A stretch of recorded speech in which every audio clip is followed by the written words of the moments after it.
welcome to HIRECONOMICS. In this episode, we will talk about creative ways to post on LinkedIn. My name is Christina. And my name is Jonas.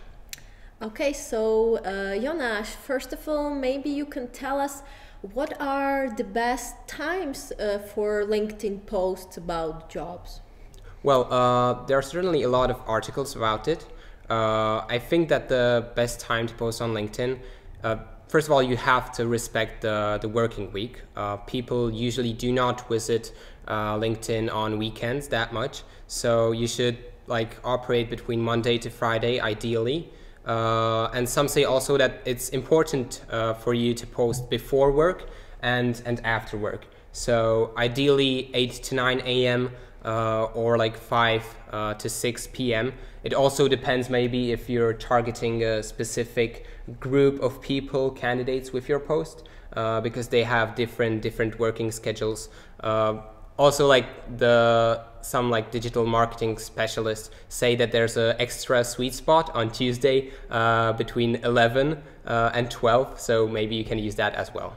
Can you confirm this on your own experience? I tried it, but it did not end up that better. But yeah.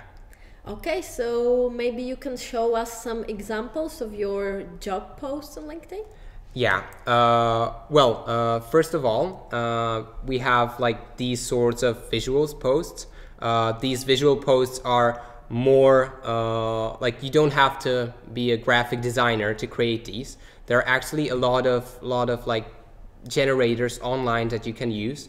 As you can see here, we have a fake news form. I just added some text. I added what kinds of languages I'm looking for. Yeah, and that was it. Pretty simple. And I think that you can also use a newspaper, more retro style, and you can add a full job description in there. So yeah, it really depends on your creativity. Sounds good. Well, what else you posted? Well, next I posted Spotify playlist. Wow. in which I added different songs, but I was targeting the songs that had different or titles that were usable for a full sentence. You can also maybe use names. A lot of songs have names in the title, so you can target a specific person with these playlists. So yeah, you can use it as you want, but you have to search the Spotify database a lot.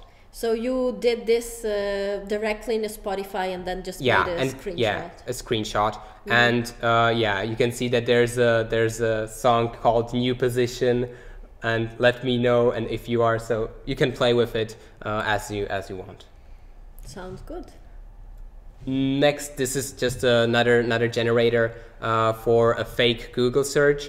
You can add what you want in the search bar, and then you can come up with your own did you mean sentence. So if you're, for instance, looking for, I don't know, a Java developer, you can add a pink fluffy unicorn to the do you mean bar. It really depends on your creativity, but it's free to use. You can find it online, and I'll mention the links in the article upcoming. Okay. Yeah, this one, it's a Tinder match generator. You can find that online as well. Basically, you have one text where you can comment the fact that it's a match, congratulations, you fit the role, I can arrange your first date or something like that. And also you can add 2 photos. You can add a photo of the candidate, then you can add a logo of the company or something like that. So it's really up to you again. This was when we were looking for a talent sourcer for our team. Yeah, that's a fun one. And what about videos? Did you make any video posts? Because video seems to be more engaging than just the visual or text. Yeah. Actually, we did a video with our team as well. It had a lot of views. You can see 105 likes, and people were very happy for it. It was actually a cover for our song All I Want for Christmas, and we were begging for CVs, but people actually came to us. We had some interviews from it, a lot of messages with positive feedback. So definitely try video as well. Yeah, that was really fun to shoot this as well. Okay, and what about posts purely in text? If you have no video or visual, can it be engaging and interesting for candidates if you only use text? Yeah, actually, a lot of people think that if you don't have the image in there, it won't appear in people's feed, and that's like not that true, because I wrote this poem like half a year ago without any image to it, and it had a lot of views actually.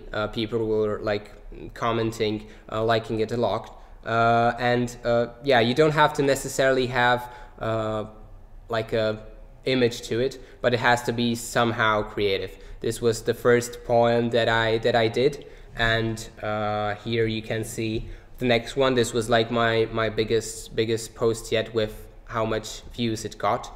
Actually, as you can see, it had like 51,000 views in the end, and it was without the image, without anything, and people liked it, and they were sending their CVs to my messages. So I think it was very useful.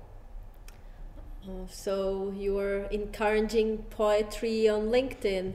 I even noticed that some other recruiters started using it after your post. Yeah, actually, one recruiter contacted me directly that they are using the same form of poems, like after they posted it. But I don't mind. I think that just you should keep it creative and not copy it necessarily.